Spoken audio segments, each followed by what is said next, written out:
So recently I headed out to Chicago on business, and for entertainment on the airplane, I decided to take my Sennheiser Urbanites to see how these things really stand up to noise cancellation, longevity, and comfort.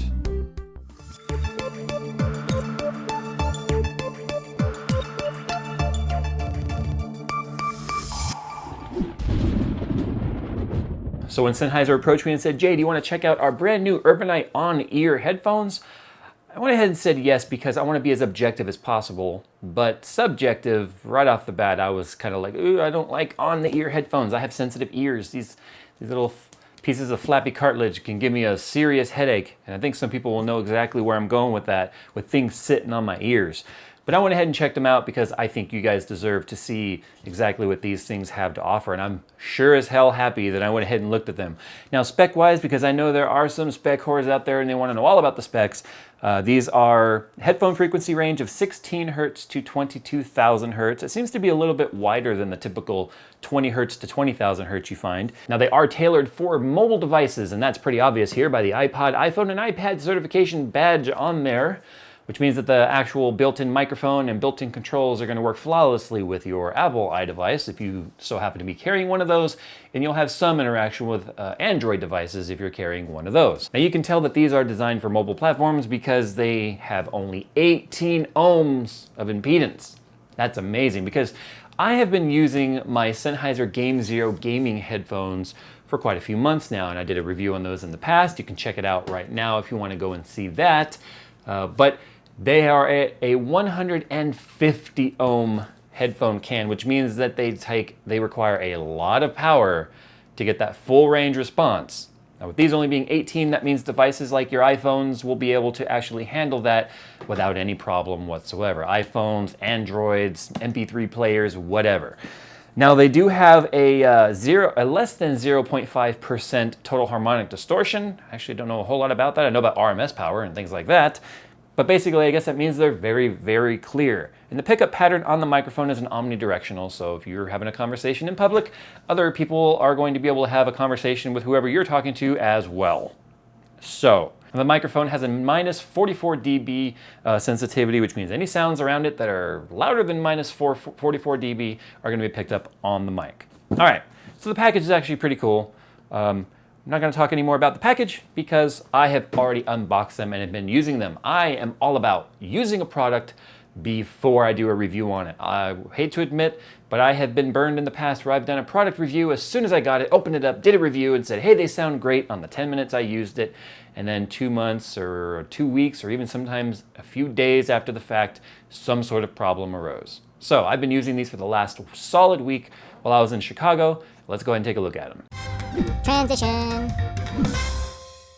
Now here they are right here, and the construction of these are very, very impressive. In fact, you've got kind of a canvasy, sort of a webbed, almost like a belt material on the top, makes them very stylish. A very, very soft rubber gel type headband, so they get very comfortable, very easy to clean. I was a little concerned about them being white like this, because they have multiple colors. I have the white and black ones, that perhaps these were going to start to look really stained and dirty over time. So far, that doesn't seem to be an issue, even if you wear them and you have hair gel, whatever.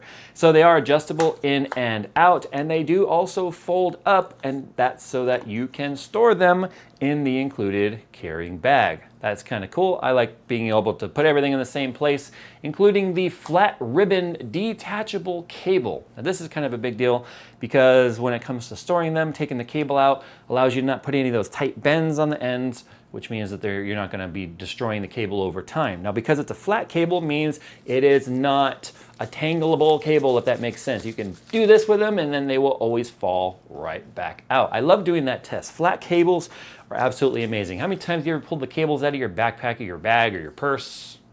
I'm not going to judge you if you carry a purse. I would carry a Merce if it was stylish enough.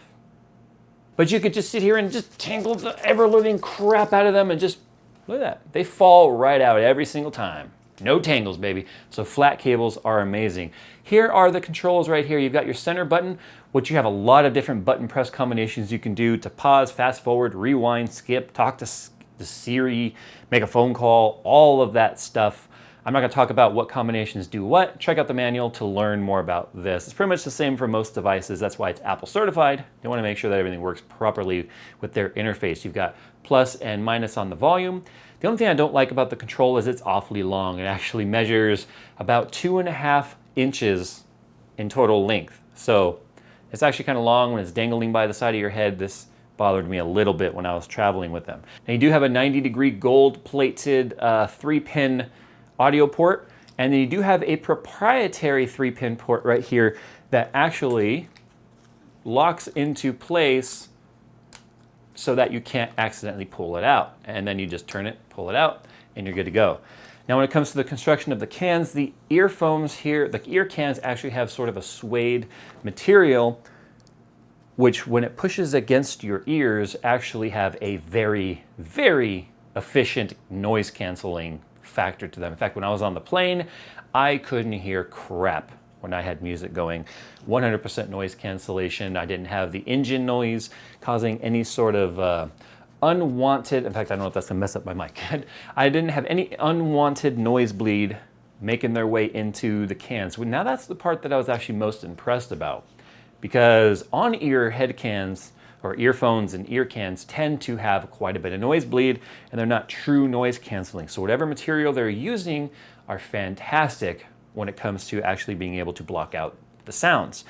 Now the downside is I wouldn't recommend these for the gym because of the fact that they are a fabric ear pad on here. If they were a leatherette ear pad or a Monaga hide or cow butt material or whatever, then I would say take them to the gym and you'd have no problem. You could just wipe them clean when you're done. But you don't want these getting all nasty and sweaty.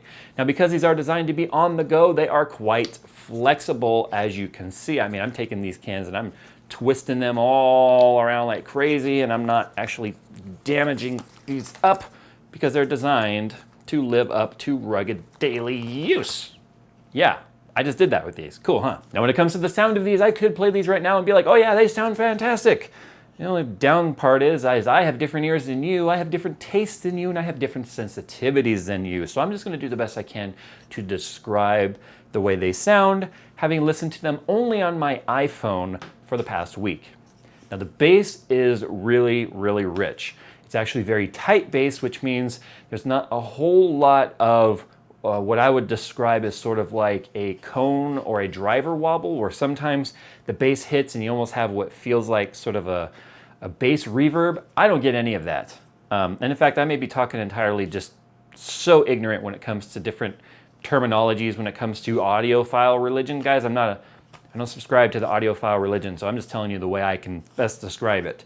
The bass is tight and punchy, and I would agree that it can create SPL down at the low 16 hertz range. Now I use Bass Mechanic. If you guys know anything about auto tuning or audio tuning for auto competitions, I use Bass Mechanic, which means I could play any frequency I want and see how the sound gets reproduced.